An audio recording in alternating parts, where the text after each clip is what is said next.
We're about to set foot inside a unicorn in Burlingame. This is a super rare new construction home. They rarely come on the market. This home has some really cool features. It has an ADU. It has a cool mudroom. It has a fantastic open floor plan. It is professionally designed. It is gorgeous. And I'll also share with you in this video a little bit about remodeling versus new construction. So let's dive in and I'll show you this cool house.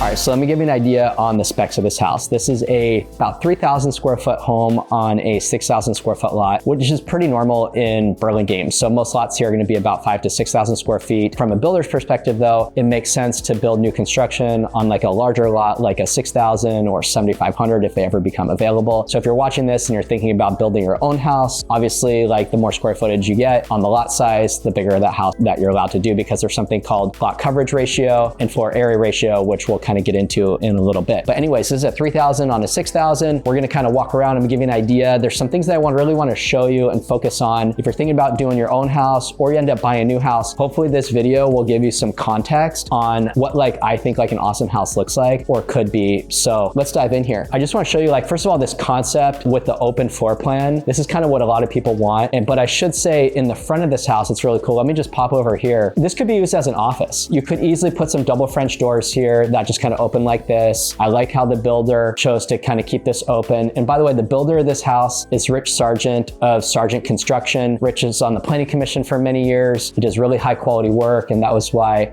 I wanted to really feature his house, because it's an excellent example of what quality looks like. The floor plan's amazing. There's professional interior design. I'm just super excited to kind of show you and give you an idea of what you can do. So anyways, I really like this space. I like that there's some built-ins here. This is all custom cabinetry done by Rich's builder down in, I believe, Santa Cruz. And I think it looks really, really good. And you'll kind of see that flow kind of throughout the house. I also like over here that there's a ground floor bedroom. This is a huge selling point. So again, if you're thinking about building new or buying new, I think having everyone pretty much wants a bedroom on the ground level. And what's cool about this is you got that office there and the bedroom here. And I like this, you have high ceilings. If you just come over here, you can take a look. All the bedrooms here, I believe are kind of en suite. And I just want to show you how deep this goes into the bathroom. So you have a closet here. This kind of comes all the way down. One thing that is cool about this bathroom, you basically have this edge. So rather than having the drain in the middle, which is what most houses have, this house, it just kind of has a very slight slope and then the drain is down there. When my wife and I built our house, we did this as well in our primary bath shower. And I just think it's a nice touch. So if you're thinking about building, I can't see any reason why you wouldn't do that. Another thing on quality, this is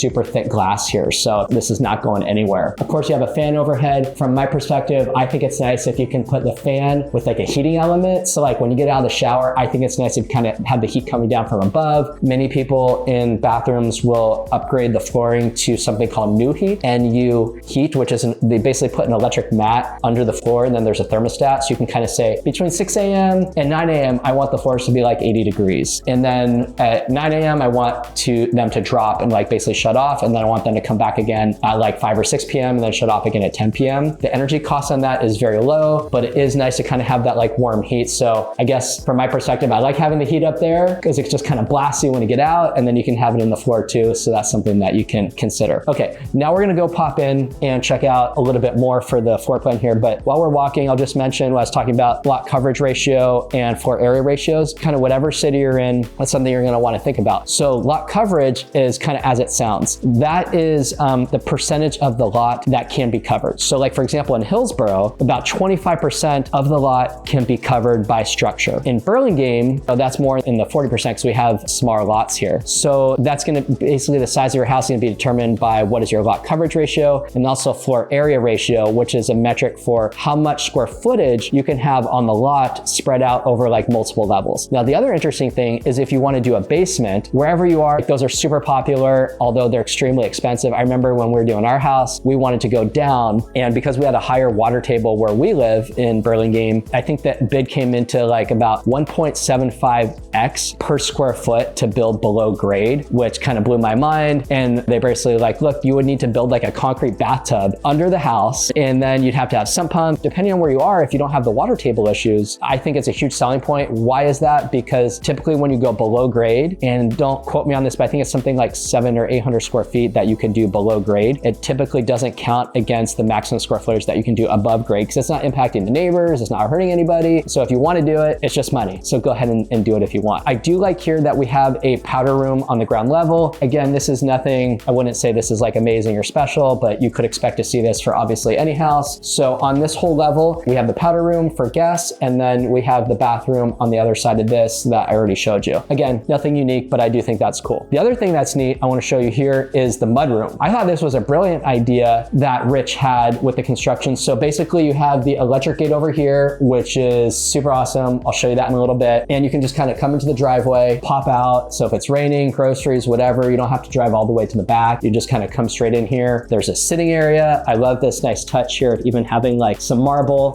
that seems pretty durable. You have more custom cabinetry. Again, you have the high ceilings. The other cool thing about new construction is there's sprinklers everywhere. So obviously if you have a fire, you want those sprinklers going off, you're gonna have water damage, but better than your home just completely burning down. So that is another nice benefit about new constructions. I think one thing that sets this house apart is like some of the detail work from a carpentry perspective. Now, this might not be obvious to everyone, but you just take a look here. This is two different pieces. You have the wood casing here, you have the drywall here. This doesn't look like a big deal, but my understanding is from what Rich was telling me, this is about $50,000 just in detail work throughout the house to kind of get this. And this is not something that you see as like a standard practice for a lot of new construction homes. And this might not even be, you know, your style, but I do think it's really cool. If you kind of look and you can kind of see this, and it flows all the way around the front door and over here, all this trim around like every single doorway. That is massive amounts of labor. All right, so let's pop into the kitchen here. And the first thing that is obvious to me is this beautiful custom cabinetry, which I did show you kind of in that library front room. But just to give you an idea on what these things cost, cabinetry here is about $220,000 just in cabinetry, like for this whole house. The light fixtures in this house was about $20,000, and you can spend, the sky is the limit on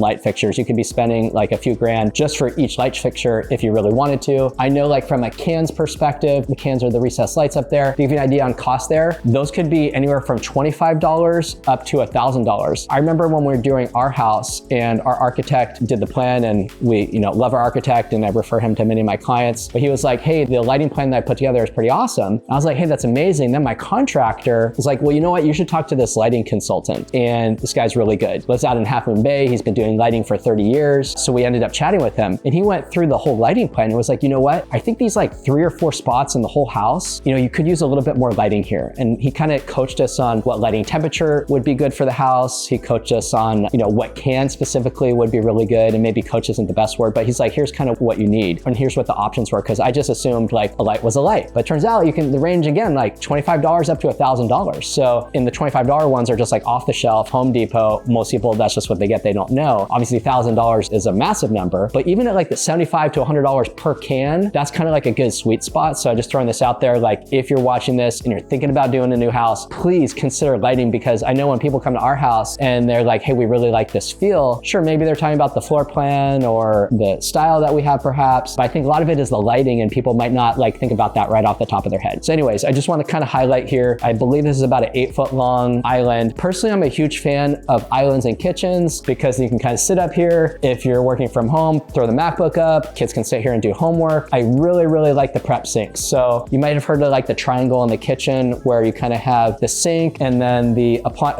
heating elements and then the main sink and the dishwasher. You kind of have that all like in that nice little pocket. I will mention here too, this is kind of cool. The backsplash is going, a lot of times you see backsplashes like that get cut off here and then it's just drywall there. I think this is really nice. A nice upgrade that you could consider doing if you're doing a custom build yourself would be taking these outlets and then moving them up here. So this was like a spec build. So, you know, obviously you can't do everything and not everyone wants everything, but I would consider putting the outlets up here so that way it's a lot cleaner kind of on the backsplash. Let's just take a look here at the windows. When you're seeing this in the video, you might be like, a window is a window, but there's a whole bunch of quality involved here, right? Because a lot of times dual pane windows, the seals can fail after a while, and you want to work with a really reputable window company, either a lifetime warranty or they stand behind it for a long time. So if the seals fail, they'll come out and replace it at no cost. These are from Anderson. The cost of the windows in this house alone were about 100 grand. So that is not inexpensive. That we're just talking like, you know, material costs and all that. And obviously labor is another thing. But if you kind of take a look at the perimeter here, I love this detail work, right? Again, with the edge, again, totally not necessary, but this is kind of when you pay for quality. The other thing I'll just mention here from an appliance perspective, in Burlingame now, you can't really get gas. So a lot of things are being converted to electric, but I will mention electric. I personally am a huge fan of. like at our house, we have a induction cooktop. So if this is on and then you were to put your hand here, which you wouldn't, but if a kid puts their finger up here when it's on, like you're not gonna get burned because this conducts heat. So you need to have metal like as a heating, on top of the heating element for it to actually create heat. So anyways, these are awesome. These are not any cheaper. This is from Wolf, which is a very high-end brand. We also have some Wolf appliances here. I believe this is a steam oven. And then we have a regular oven down here, and this can double like as a microwave. We have some other cool details, like right over here, for example, where we can kind of slide a baking sheet in here, and then you just have a lot of space under the sink. Another thing I'll mention in Easton addition or new construction, you want to think about like, what is the view of the neighbor? Because right here, if you're doing dishes, you're looking at the neighbor, and this fortunately is like a newer construction house, Craftsman, which I think is really a pretty view. But some people might look at this and say, oh, I don't like that. The common criticism of homes in Easton addition is, the homes feel kind of squished together. You have all these McMansions on these big lots. And like, there's some truth to that, right? Because 50 years ago, we weren't seeing homes of this square footage on these like smaller lot sizes. Personally, I think it's fine. This is what people want, and they are pretty cool. But if you're wanting like more privacy,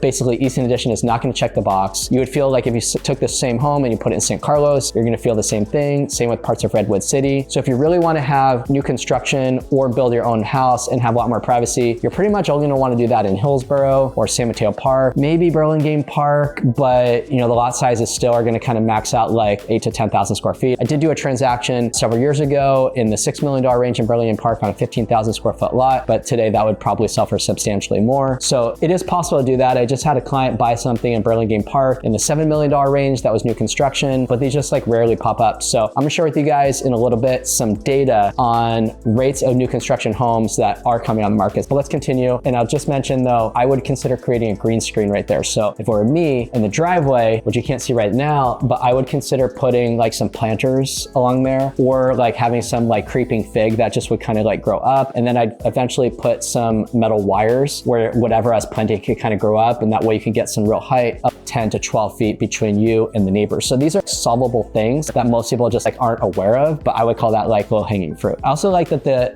you have a beautiful built-in fridge here. This is another nice thing about high-end kitchens. This is a Sub-Zero. A fridge like this, I believe this is a 42 inch. Cost on these, material costs can probably be about $11,000, $12,000. So these are expensive, but they are very high quality. The cool thing about this being counter depth is the counter here is 24 inches deep. If you've seen a lot of refrigerators, you'll see a lot of fridges that like stick out a few inches from the counter and then up here, and so it just doesn't look as clean, but that's common. So if you're just having like a $2,000 or $3,000 fridge, you're gonna see that. Again, these are not a big deal either way, but I just wanna highlight from a quality perspective what you can get. So, and then we'll just highlight here, I think there's some cool detail work over here, just kind of for this screen. You can put a TV here, big fan of those frame TVs. We also have a wine fridge over here, which is nice if you're into partaking in some of the wonderful California wines. We have that here. I will mention from a floor plan perspective, this is fantastic. The other option, if you're building new construction, I want to show you over here, I'm a huge fan of as well, is if you can put the kitchen more like over here. Again, this is fantastic for what it is, so I'm not knocking that. I'm just giving you like another idea. Sometimes if you have the kitchen here, then if you have the sink here, I think the view to the yard, if you have kids playing in the backyard, you're not looking at the houses on the side, just like a different vibe. So personally, I'm a huge fan of like kitchens that are more like in the rear of the house, more like a dining area there. But what was chosen to do here, you can kind of see we have this really open area, and you have a really cool nano wall, which I'll open up and kind of show you how that works when we pop outside. And then we got some other cool stuff that I'll show you in a little bit in the back. But let's kind of walk over to the stairwell, and a couple things I want to highlight there. Obviously here from a dining room perspective though, if you're looking for like a formal dining room, obviously this house is not going to check the box, but I do think this is a really cool setup, and most people nowadays really like that open concept. So I think from a floor plan perspective, this was like absolutely crushed. This is an amazing use of the space. There's some really nice privacy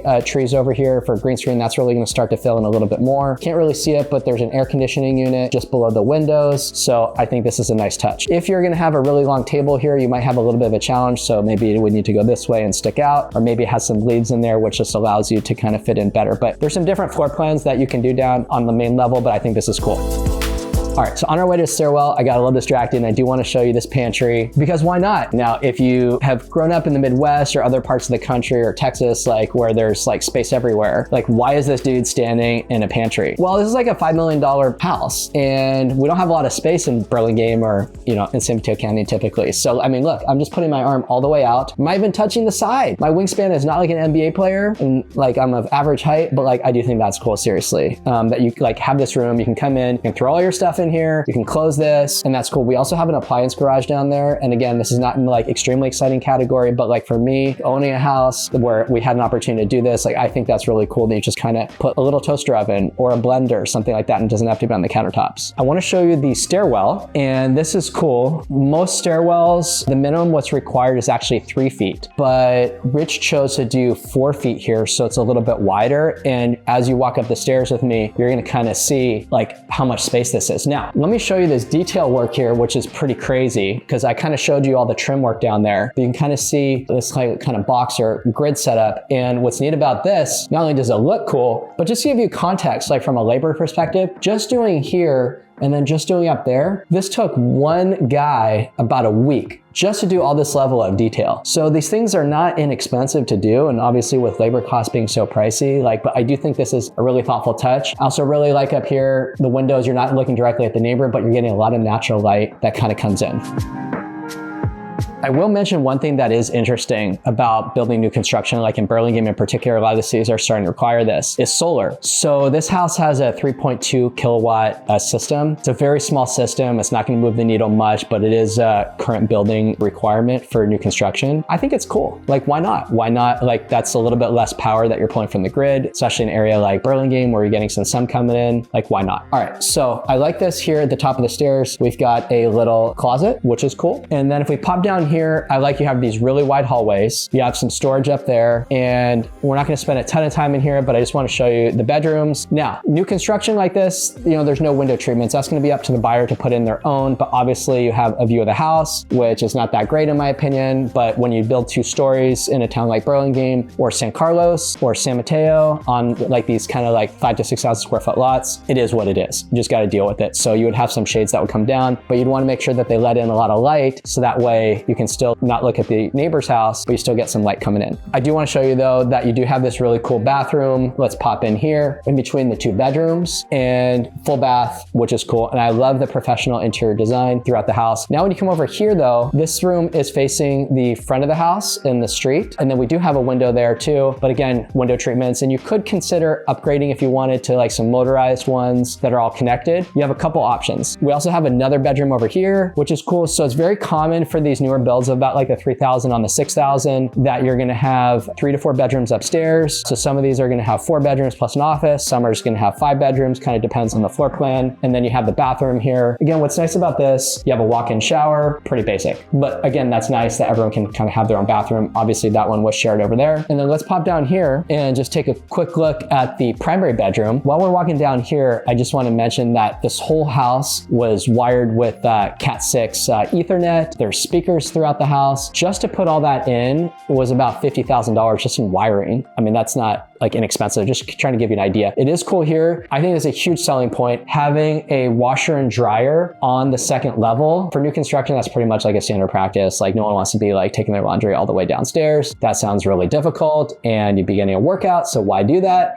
if you can do it on the 2nd level? So I think this is nice. All right, let's pop into the primary here. And then I'm gonna go show you a really cool feature of the backyard. But this is a pretty typical bedroom size for like new construction in Burlingame, unless you're just, again, on a much bigger house. You have a king size bed here, which kind of fits perfectly. I like that that was thought about in the design by Rich, I'm sure. And then again, you can see like the trim all the way around. From a view perspective, this is actually kind of interesting. In Burlingame, utility poles, personally, they drive me nuts. And now that I'm mentioning this, if you haven't thought about it, maybe you're gonna, it's something to think about. So here you have a view over there of a utility pole, which I don't think is a huge deal. I'm not complaining about it. But if it's something that bothers you, you can try to optimize it, because the utility poles here, none of them are buried. The only places where utility lines are buried are in Hillsborough, Foster City, Redwood Shores, because they're a little bit newer, more master planned, Atherton, like pretty expensive areas. Otherwise, they're either going to be in the middle between your property and the neighbor's property in the back, or they're going to be on a street. And so there's always going to be utility poles somewhere. So if I could wave my magic wand, I'd want them to all be undergrounded. But these are things with PG&E, they cost like hundreds and hundreds of thousands of dollars. And even aside from the money, you're just going to get put through the ringer dealing with PG&E. No one likes that. It just takes a while to like get things done. So it's just a fact of life that you want to accept. I do like it when you have a tree typically covering the utility pole. Here it's a little bit more visible, but again, that's not a knock. It's just something that I'm throwing out there to like think about when you're doing these projects. Or if you're watching this and you're thinking about buying a lot and doing your own project, then consider the utility pole placement. Like if you had a perfect world, buy one where there's a tree there. Or if you're not going to move into the house for 2 years, then plant so that way it can kind of grow up. And obviously, like for safety, you don't want it like touching, but at least you can kind of trim around there. Like that's just my opinion. All right, so let me just show you the bathroom. This is cool. Now, some people like having a bathtub and a shower separately. Some people like having them kind of combined. Let me just show you this. I think this is nice. You have a bathtub here. Obviously, you have a pretty big shower here. Sometimes we'll see if it's big enough, like a his and hers, 2 different shower heads and stuff, but that's not here. But again, that's like totally fine. How often do people shower together? And then here, I will mention, again, we're close. If you look over here, you can see that person's house. So you'd want to have some good protection here. I've seen some floor plans where the bathroom will be like in the back of the house. So let me kind of show you what I'm talking about out here. You know, we have the deck downstairs for this floor plan, but let's say there wasn't that deck and it was like more of a flatter yard, then we would see the bathroom and closet be over here. And then the bathroom would look that way backwards instead of looking like at the neighbor's house. Again, just something to think about if you're starting yourself, like what you can do. So anyways, let's pop downstairs and I'm gonna show you some other cool stuff.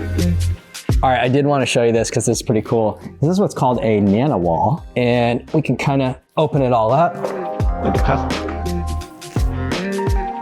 And this is neat. Now, let's say, I mean, how often do you really like have this all the way open and it's raining? Like not that often. But when I was kind of learning more about the house from Rich, he was telling me this really cool feature where if it's raining and water kind of gets in like down here in this little like grate area, it actually will drain out to the side of the house, which I thought was pretty cool. All right, so let me just mention from a value perspective, like in Burlingame, new construction is extremely rare for all these towns. So one thing that people really like is like flow into the yard. So here you have really good flow. However, this is about a 3-foot grade from like the sidewalk to the back of the house. Again, not a big deal. However, many people prefer if that you go from the house straight into the yard. And if the kitchen's in the back there where you can kind of look into the yard where that smooth flow is, I think those homes will sell for like even more of a premium. You would just kind of walk straight into the back and then the yard would be a lot bigger. Now, the other cool thing about this house is it has an ADU, and the ADU is an accessory dwelling unit. Those became kind of legal throughout California starting in January 2020. And what's neat about the ADUs, I mean, you could always do them before, like on massive lots like Hillsborough, Atherton, Portola Valley, Woodside, but you didn't really see them on like more normal people-sized lots. I'm a huge fan because the cities would have requirements on like, not that you couldn't do it, but they made it really difficult where you'd have to have more like covered parking spots. So basically you just couldn't do it where if you want to have plumbing and all that out there.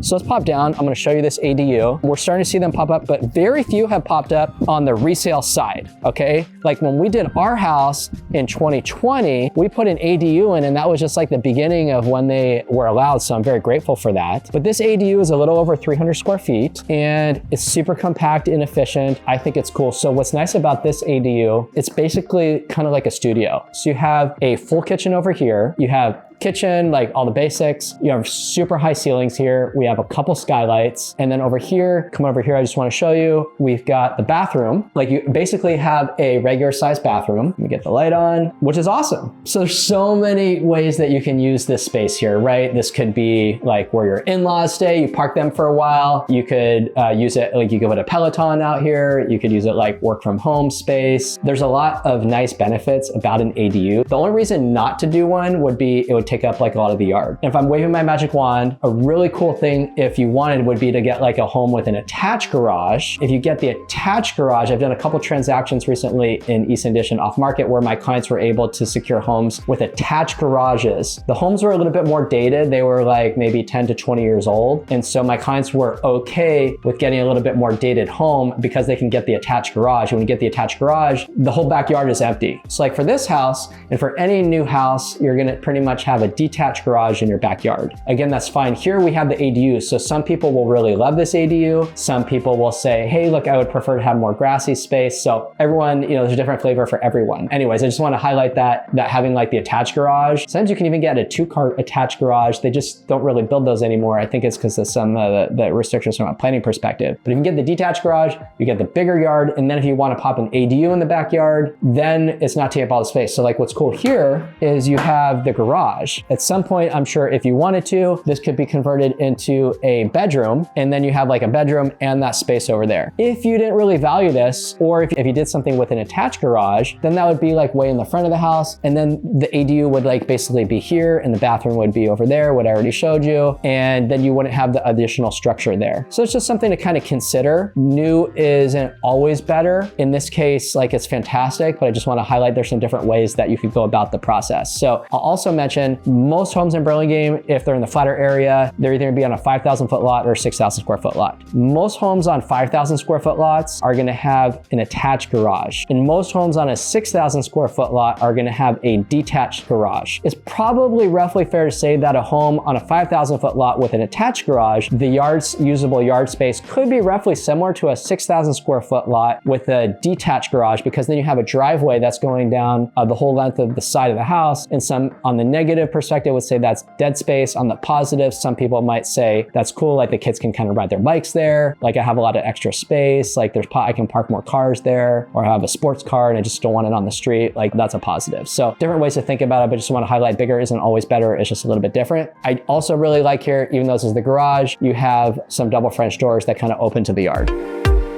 All right, now if you're wondering what is the biggest square footage you can do on an ADU in Burlingame, that's gonna be 800 square feet. I'm not aware of anyone who has done something that big on this lot size, because you would basically have no yard. But I did have one client who put an 1,100 square foot ADU in their backyard, but they were in a larger lot, and I thought that was pretty cool. I do wanna just mention something. Let's pop outside, and I wanna show you this over here, how this kind of opens into this little patio area. Now, I haven't seen like tons of ADUs because people just kind of started doing them, but I think this is a pretty clever idea, right? You kind of have this little pass through from the ADU kitchen. You have this covered area. Again, some people might prefer this to be yard space, but maybe if your kids are a little bit more grown up, or you really value having this like outdoor dining area, obviously you have something over there, like that's fine. I do want to point out over there, that is a heat pump, which controls the heating and air conditioning for the ADU. Okay, so for like a yard in Burlingame, if you kind of are coming from a townhome, you just kind of want a little spot for greenery, this is gonna like absolutely check the box. If you're wanting like a more open yard, this like probably wouldn't be a good fit for you. Then you probably wouldn't want the ADU here. Maybe you'd want to have the garage be the ADU, or maybe just have a garage, because this is a little bit like on the smaller side for like, at least for having like some open space. But again, it's just kind of like pick your own adventure. This is just like one option for different ways you can do it.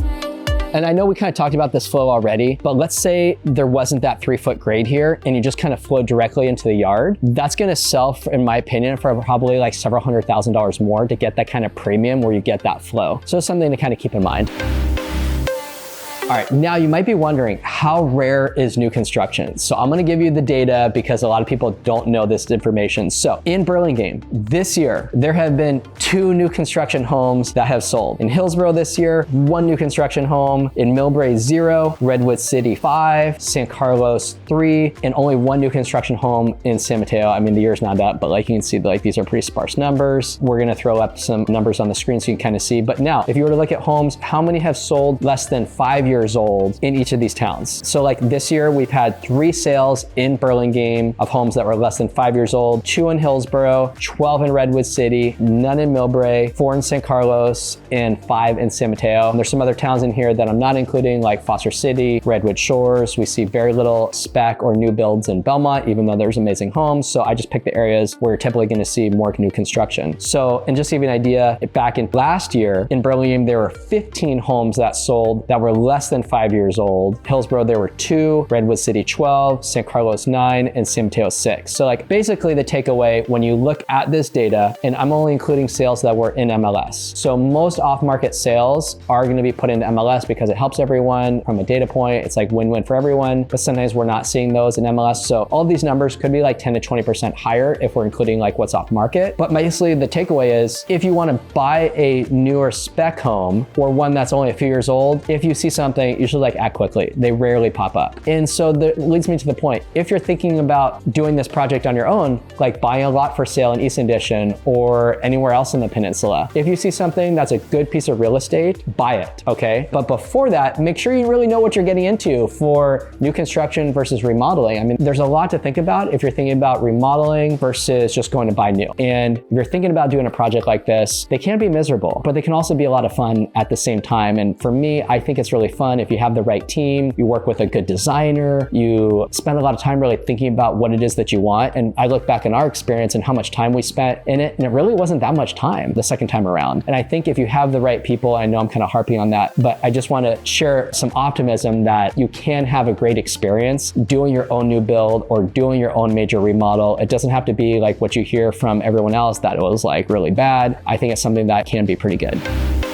All right, so why at this price point, this is about $5 million, why at this price point would you choose like Burlingame over Hillsborough? And what's interesting, because when you look at like Burlingame and Hillsborough in particular, you kind of have a lot of overlap in pricing, basically from about $3.5 million up to $8 million. You can kind of check boxes in both those towns at the same price. You might say, well, geez, I didn't know you could spend $5 or $6 million in Burlingame. Well, this is $5 million in Burlingame, and this is on a 6,000 square foot lot. So can you spend more? There's a property on Pepper, a 30,000 foot lot that sold earlier this year in the low $8 million range. And there's even real estate that I've seen personally that's not on the market, but that I would probably say is probably worth 10 million plus in Burlingame Park. So you can spend the big bucks in Burlingame, but why would you choose Burlingame versus Hillsborough versus like a different town? If you're like looking at this high price point for a new construction perspective, if you go Burlingame, it means you want to be walking distance to stuff. It means that you probably want to know your neighbors, or at least, you know, be able to wave to them and say hi. It means you don't mind being in your backyard and a Frisbee or a baseball suddenly lands in your backyard and it doesn't stress you out because the 6-year-old who you share a fence with was playing catch and they threw something in your backyard, no big deal. If you're like, hey, I really would value privacy and I like being in the hills, or I like being in a flatter area and I just want to have green screen all the way around me and I don't really want to be able to hear my neighbors, and with my job it's super stressful, or just where I'm at in my life, I like seeing my friends but on my terms, but I don't want to see, you know, the neighbor across the street rolling their trash cans out at 7 a.m. Okay, that's a reason not to choose Burlingame. That's a reason more to go Hillsborough, or even like San Mateo Park, where you're just going to get a lot more space, budget's going to be a little bit more flexible, but the price per square foot in Burlingame is going to be a lot higher than it will be if it's in a flatter area than like a hiller area in Hillsborough. So like San Mateo Park and like Burlingame Park, Easton Addition and Burlingame Gables, these are like really prime locations. And the more prime the location, the higher the price is going to be. Like we have neighborhoods like in Burlingame, like Burlingame Village, Burlingame Grove. We're seeing some new construction homes in Burlingame Grove. Those are going to sell for like a 20% less premium. We even had one on Linden recently in Burlingame, right near the Porsche and Audi dealership. A new construction there for sold for like $3.5 million, but you're really close to the 101 freeway. You're close to the Audi Porsche dealership. You're close to Caltrain. So location really matters, and it depends like what kind of vibe you want. Do you want to walk around? Do you want to be able to have a view? So those are some things that just to kind of consider as you're thinking about things, especially if you're watching this video at like the $4, $5, $6, $7 million price point. If you're going to Hillsborough and you want new construction, you're either gonna have to build it yourself, or you're gonna have to accept kind of what's out there, and there's just not a lot out there. I've seen a few homes recently that were like ultra modern, which is really cool, but that style of architecture may or may not resonate with you. So if you're in Hillsborough and you really want to get something with like an open floor plan, kind of like this, but with like a huge yard, that is going to start, like if you're in the hills, like I have a listing coming in the market in a few weeks in Hillsborough, that's going to be kind of around the $6 million price point for like a flat half acre, 1-level house, gorgeous brand new pool. So those are the types of things that you're going to see, and that's like in the top of Hillsborough. If you're at the top of Hillsborough though, you might be able to hear 280 a little bit, which may or may not be your jam. So that's another thing to kind of think about. Also in Hillsborough at these higher price points, topography is a huge thing. So the lot may or may not be flat. So even though lots in Hillsborough are mostly half an acre, we're gonna see like a lot of homes with usable space of maybe like 10 to 15,000 square feet, and half an acre is about 21, 22,000 square feet. So you could only have half of that that's actually usable. So if the lot was pancake flat, then you're gonna have a lot more space, and that's gonna drive price by like multiple 7 figures, which I know is crazy, but like that flat lot, huge value for that. So anyways, hopefully that gives you kind of a general idea. If you're curious to learn more about Burlingame and Hillsborough, check out this video, which gives you like a good comparison about those two towns. I look forward to seeing you guys on the next video.